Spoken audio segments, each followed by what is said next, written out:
नमस्कार दोस्तों, चलिए शुरू करते हैं आज अपना बाल विकास का क्लास 4।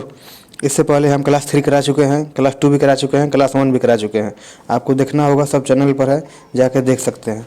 एग्ज़ाम से पहले आप लोग इस बाल विकास की कक्षा को ज़रूर देख के ही एग्ज़ाम में जाइएगा। ये सब क्वालिटी क्वेश्चन है, परीक्षा से पहले देखें, पेपर ऐसा ही आता है।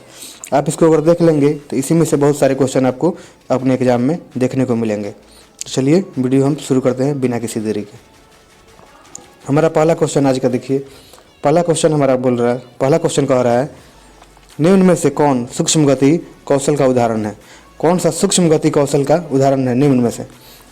पहला ऑप्शन है लिखना, दूसरा ऑप्शन है चढ़ना, तीसरा ऑप्शन है दौड़ना, चौथा ऑप्शन है फुदकना। तो निम्न में से कौन सूक्ष्म गति कौशल का उदाहरण है? तो जो लिखना है उसको हाथ से लिखा जाता है, ये सूक्ष्म गति में आता है। चढ़ना है, ये सूक्ष्म गति में नहीं आता है, इसमें पैर से चढ़ा जाता है।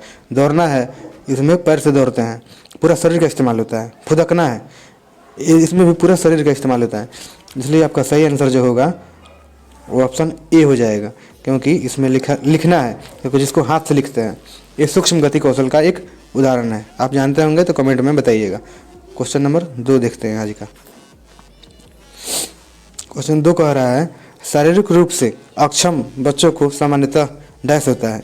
अगर किसी बच्चे को शारीरिक रूप से कोई प्रॉब्लम है तो उसको सामान्यतः क्या समस्या होगी? डिसकैल्कुलिया है पहला ऑप्शन। ये कैलकुलेशन से संबंधित होता है। किसी बच्चे को अगर कैलकुलेशन में समस्या है तो उसको डिसकैल्कुलिया बोलते हैं। डिसलेक्सिया पठन पाठन से संबंधित वाला विकार है, इसको डिसलेक्सिया बोलते हैं। डिस्ग्राफिया यही है। डिस्ग्राफिया जो है, इस शारीरिक रूप से बच्चों को पढ़ने और लिखने में असफलता होता है या परेशानी होती है, डिस्ग्राफिया बोलते हैं। डिस्थेमिया इसको बाद में बताएंगे, ठीक है। इसका सही जो आंसर होगा वो ऑप्शन सी होगा। यहाँ पे देखिए, इसका जो सही आंसर होगा ऑप्शन सी होगा, डिस्ग्राफिया। इस डिस्ग्राफिया में बच्चे को पढ़ने लिखने से समस्या आती है। आज का क्वेश्चन नंबर 3 देखते हैं। निम्न में से, देखिए यहाँ पे क्या लिखा है, निम्न में से गणन संबंधित अक्षमता कौन सा है? गणन संबंधी यानी लिखने से संबंधित विकार जो होता है उसको कौन सा होता है? डिसकैल्कुलिया है पहला ऑप्शन, दूसरा है डिसलेक्सिया, तीसरा ऑप्शन डिस्ग्राफिया, चौथा है इनमें से कोई नहीं। तो आप अगर जानते होंगे तो कमेंट सेक्शन में बताइए।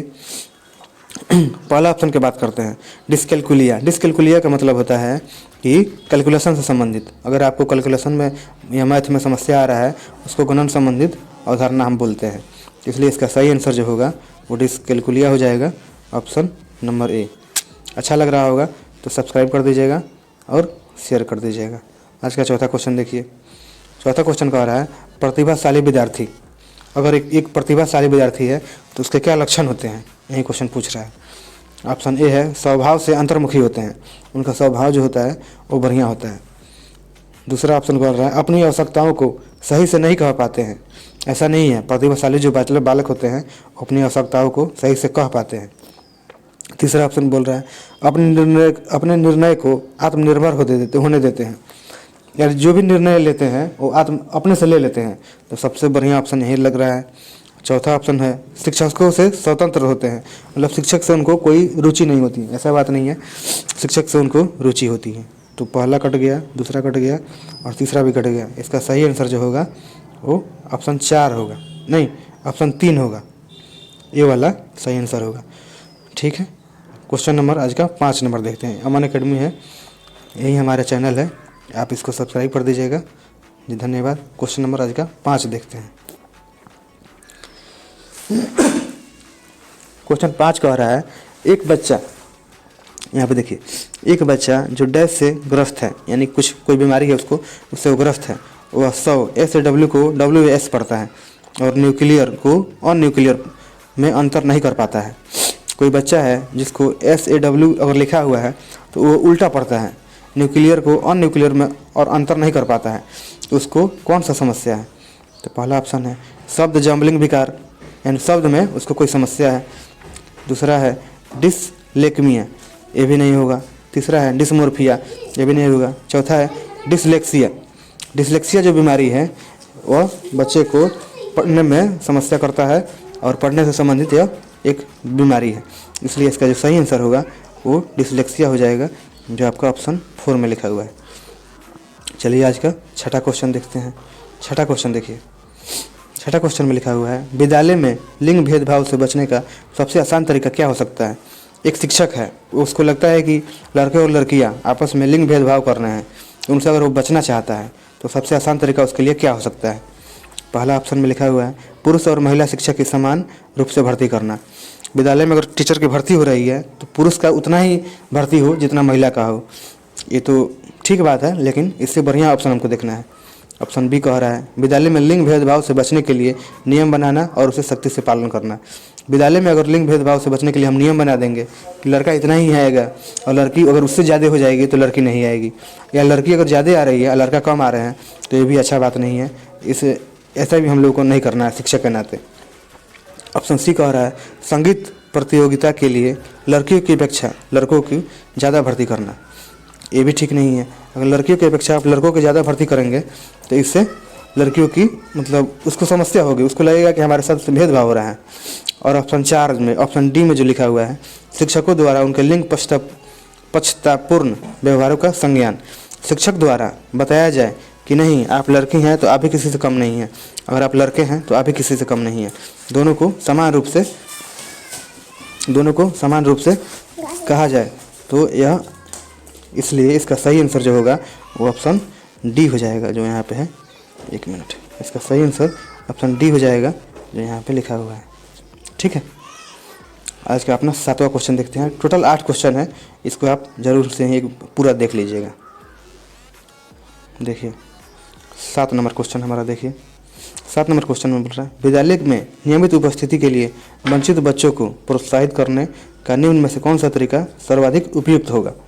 विद्यालय में अगर बच्चा आप चाहते हैं, आप शिक्षक हैं कि बच्चा डेली क्लास आए, तो उसके लिए आप कौन सा तरीका अपनाएंगे।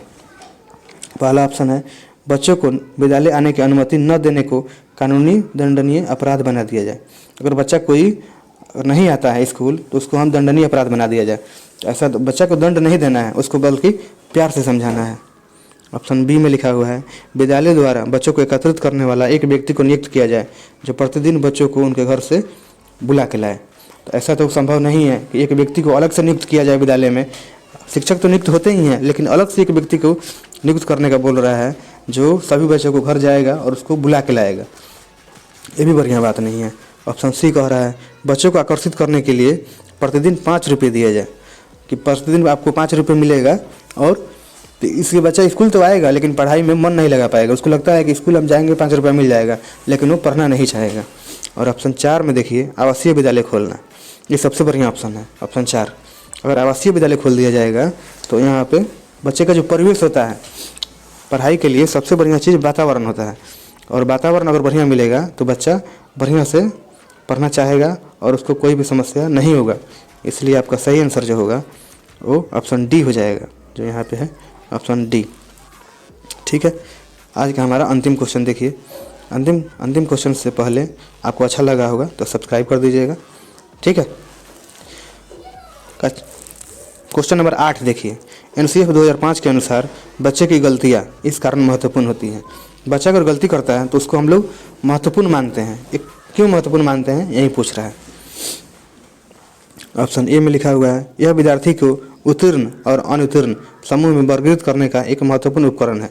मतलब इसमें बच्चा अगर गलती करता है एग्जाम में या क्लास में या स्कूल में, इससे हम ये पता लगा पाएंगे कि किस विद्यार्थी को किस कैटेगरी में रखना है, यानी उत्तीर्ण वाले को अलग में और अनुत्तीर्ण वाले को अलग में। तो ऐसा हम लोगों को सब बच्चों को समूह में नहीं बांटना है, बल्कि सामाजिक शिक्षा देना है और सभी बच्चों को एक साथ पढ़ाना है। ऑप्शन बी में है, यह अध्यापकों को बच्चे को डांटने के लिए एक तरीका उपलब्ध कराती है। मतलब बच्चा गलती कर रहा है तो अध्यापक को मौका मिल जाएगा कि गलती किया है तो हम उसको डांटेंगे। तो आप शिक्षक के नाते आपको बच्चे को डांटना नहीं है, बल्कि उसको प्रेम से समझाना है ताकि वो कैसे समझ पाए। ऑप्शन सी में देखिए, यह बच्चे के विचार को अंतर्दृष्टि उपलब्ध कराती है और समाधानों को पहचानने में मदद करती है। बच्चा को क्या समस्या है और गलती कर रहा है तो आप उसका समाधान कर पाएंगे। आप शिक्षक हैं तो आप उसको समस्या को पहचान पाएंगे। तो सबसे बढ़िया ऑप्शन तो यही लग रहा है। ऑप्शन 4 देखिए, यह कक्षा में कुछ बच्चों को हटाने का काम करती है। मतलब जो बढ़िया बच्चा है उसको रखेंगे और जो अच्छा बच्चा नहीं है या जो कमज़ोर है उसको हम लोग यहाँ से हटा देंगे। तो ये तो होगा नहीं, ये भी नहीं होगा और ये भी नहीं होगा। इसका सही आंसर जो होगा वो ऑप्शन सी हो जाएगा। ऑप्शन सी, जो बता रहा है कि यह बच्चे के विचार को अंतर्दृष्टि उपलब्ध कराती है और समाधानों को बच्चे मतलब अपना विचार रख पाते हैं।